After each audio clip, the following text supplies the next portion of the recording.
Hi people, we are the South Central. We are here with the mobile art, and we are here to discuss high injury network. And here with Roots, she's gonna be teaching us a lot of cool stuff. And I guess we'll get rolling in a bit. Okay. Yeah, hi. I'm Rebecca with DSTL Arts, and we're doing a short walk and poetry workshop about the high injury network here in Los Angeles. So we're gonna start walking towards Broadway and Martin Luther King Jr. Let's roll. Let's roll. So, the high injury network highlights streets in Los Angeles with the highest incidence of severe and fatal injury collisions. People walking and bicycling are most at risk of being severely hurt or injured while moving around in the city. And nearly half of traffic fatalities involve people walking or bicycling. And on the high injury network, it makes up only 6% of the streets in LA, but yet it makes up 65% of the severe traffic collision and fatalities.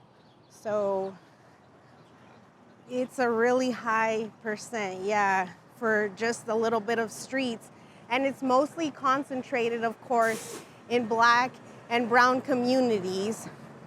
And a big part of the reason why is because there's not enough funds being invested into our streets. Like you can see here that there's not really any designated bicycle lanes, and there's such movement here and a bunch of cars coming out and going in.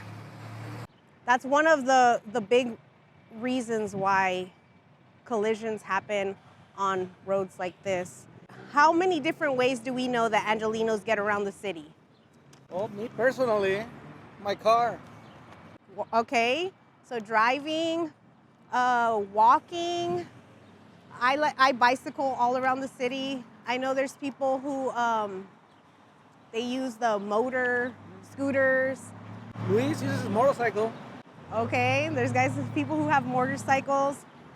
Okay, so we're gonna write down the different ways that Angelenos travel around the city on our zine. Sometimes I use my helicopter. You know, I roll that way. Helicopter. All right, and then we're just gonna head back that way. And I made a checklist so that we can see the dangers, because most of the accidents that happen on these streets have most of these things in common. So one thing is poor street lighting. As we can see here, there's a little bit of construction going on. So it looks like, we're making progress on the high injury network. Another danger is that motorists and also cyclists and pedestrians use their phone. So we have a lot of people fidgeting on their phone, which if you walk or you're on your bike, you might, look around and see that people don't put their phones down, even though we shouldn't be distracted, obviously, on the road, because there's so much going on. If you look around, it's so populated with cars, buses, and people. I saw bikes. We have to be really aware of our surroundings. So let's just start heading and see what other dangers we could find on our little walk. So we already checked off that there's roads with no specific bicycle lane. That's a huge problem that we have, because the motorists think that they have the whole street for themselves, and they're not thinking about sharing the road with cyclists. And they just show up on the side. And another thing is multiple travel lanes on the road. This is a big road, so obviously there are multiple lanes. And if there's not a specified area for the bikes, it's just danger waiting to happen. There's no bike lane here. I Yeah. think this one's dangerous. Yes. Because I ride my bicycle too. I would just ride The sidewalk. Yeah, I don't use the streets. I know, and that's another danger, you know, because cyclists aren't supposed to ride their bikes on the sidewalk. We're supposed to leave it for pedestrians, but if there's no specified place for the bicycle to be, I mean, obviously we feel safer on the sidewalk. And then another danger is that there's excessive speeding on these long streets, and if you are going more than 40 miles an hour, the probability of you hitting someone and they living goes down almost to 10%. Whereas if you're driving 25 miles an hour or slower, there's actually an 80% chance of you surviving that. So I think that most Angelinos would agree that we got to slow down a little bit so that we could keep everybody safe, you know, on our streets. Also, because we do live in this predominantly brown and black neighborhoods, and like I said a little while ago, that they don't really put too much care into funding, you know, our streets. So you find a lot of potholes, and those do cause accidents for bicyclists and motorists as well. And obviously, you know, their tires could get popped and other dangers. Another thing that we have to be aware of is that we should not be driving, walking, or bicycling while we're intoxicated at all. Because it impairs our judgment. Another danger is a heavily traveled corridor without quality bike infrastructure. So the corridors would just be like long roads, long strips of road.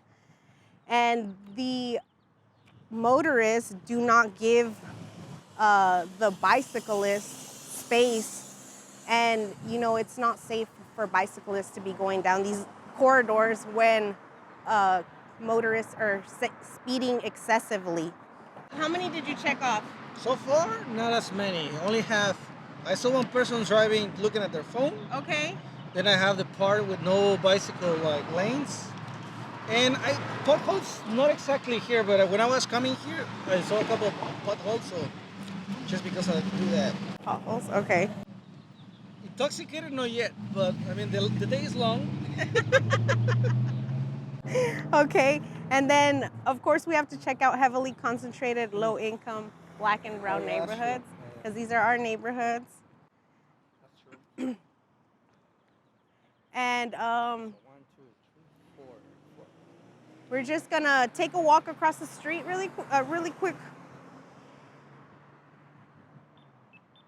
Like that thing is helpful. Oh yeah, that's another danger. You don't see that? Real quick. Yeah. And stuff like that is, I feel like if it was in like nicer neighborhoods, they wouldn't allow stuff like that to happen, you know? Like they would pick up the trash and all that stuff. I think it's connected. So we're just gonna talk about a little bit about how the city is combating the crisis. We have a lot of bills and policies that we have tried to implement in Los Angeles, but there's so many like checks and balances. Since it's so many organizations, there has to be enough people making sure that these laws and policies are implemented, and it's been really hard. But the first policy is the Executive Directive 25. That was passed by the mayor in 2012, and it was known as the LA's Green New Deal.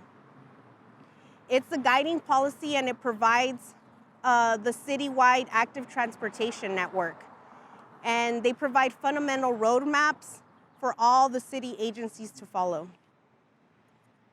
And after that, the Mobility Plan 2035 was passed unanimously by the LA City Council in 2015. It's a 20-year plan that the city has to remove automobile lanes and make more room for bus and bike lanes, and to upgrade pedestrian and cyclist safety. So there's another plan called the Vision Zero. Actually, I'm sorry, that's an organization that is implementing these plans, and they aim to completely eliminate traffic deaths by 2025. They use the 3 E's: equity, evaluation, education, engineering, and enforcement. Their goal is to educate pedestrians, cyclists, and motorists about their responsibility on the road to keep everyone safe, while working with policymakers to ensure that system planners prioritize safety in their designs and their policies. And so they're the ones who are actually making sure that the Green New Deal is being set into place. They're also working with the Department of Transportation so that they can actually construct these repairs. And the Department of Transportation is responsible for prioritizing safety and access for all commuters, constructions, and implementation of policies. So, like as I said before, there's many plans and many policies that have been set up and put into place and they failed. What are some pros and cons of so many organizations working together? Well, the pros is that we have many different mindsets and different solutions. The cons is like organizing. Like any big project, if you have many people leading it, it's hard to organize who's doing what and also who's getting the funding. So it's tricky when you have more people involved. But Exactly. Yeah, that's exactly what's been happening. So some, policies, some parts of the policies have been implemented, and then it seems like they're dragging their feet on others. And then another policy comes to try to kind of push that one to keep going. And that's how it's been here in LA. But we have got some repairs done, like on Reseda Boulevard. It's now complete and upgraded. They put traffic signals, a bus boarding island. They put protected bike lanes, accessible passenger loading zones, a crosswalk with flashing beacon, and a pedestrian island. So that has actually shown LA how positive it can be when we repair our streets, because 29% of the collisions have gone down on Reseda Boulevard, and 44% of foot traffic has gone up for the businesses around the street. So that's been a great success. They also did Pico Boulevard. That was completed in 2019 by the LA Department of Transportation, with basic safety improvements like new minor street walks and continental crosswalk upgrades. They also have the Hollywood Boulevard Safety and Mobility Project in progress, and they're going to be installing safety and mobility improvements on Hollywood Boulevard between Gower Street and Sunset Boulevard. Another project that they're working on is on South Figueroa Street, and it's the safety improvements, and they're currently adding pedestrian intervals, a refuge island, protected turn lanes, and more to 5.5 miles on South Figueroa between Martin Luther King Jr. and Imperial Highway. And then lastly, they're working on the Chateau Place redesign quick build project. And they're also in process of reconfiguring the street space to fully prioritize students, pedestrians, and bicyclists' safety as a primary mode of travel, adding a safety valet for vehicle drop-off and pickup, a kids pedestrian plaza, and reconfigured vehicle lanes.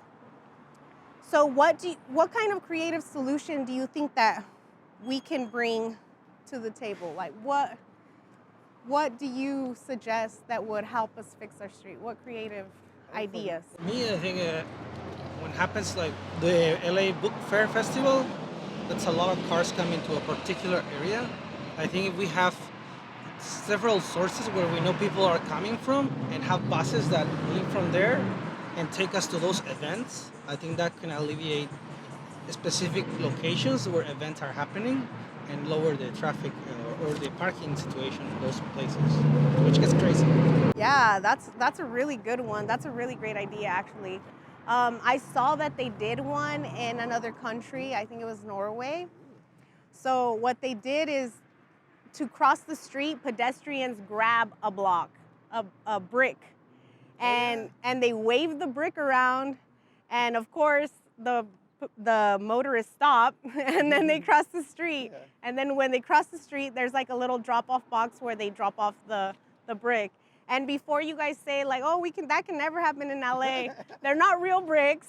They just look like it, bricks. yeah. Yeah, so I thought that was ingenious. Yeah. And I really like that idea. So I think we could bring more creative ideas to LA, and I invite you guys to write some creative ideas that you have and submit them to the DSTL Arts Creative Impact Series. Okay, so my creative poem that I wrote for the High Entry Network is called The High Entry Network. It goes, pedaling uphill, then gliding down the pavement. A Hecat blowing in your face, so close to flying. The feeling is freeing, but freedom comes with a cost, especially in the streets of Los Angeles. Whether you walk the boulevards or drive the back streets, these roads are dangerous. Potholes and cracked roads, concrete stolen by the wheels of heavy loads. Every missing piece makes our carcachas jump. The infamous streets where most lives are taken. Streets where they speed excessively. Streets that are used by intoxicated pedestrians, intoxicated cyclists, intoxicated motorists. Streets where children and elders are not safe.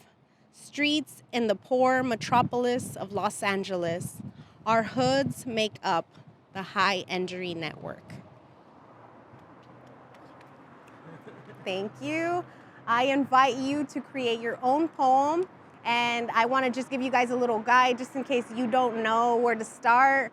I wrote a little guide to write a poem. This is how I wrote mine. First, I thought about how I travel the city, which is my bike, and then you think about how you feel traveling the city and what do you see. Write down your experiences and remember to use your senses to make it more vivid.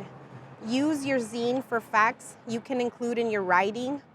Add your own spice by using words in other languages you know, or something cultural for a personal touch.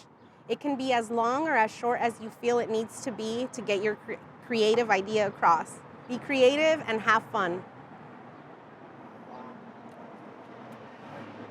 Thank you so much for coming on this little poetry walk with me. I hope you enjoyed it as much as I did. Blessings. Ready for it, Taker?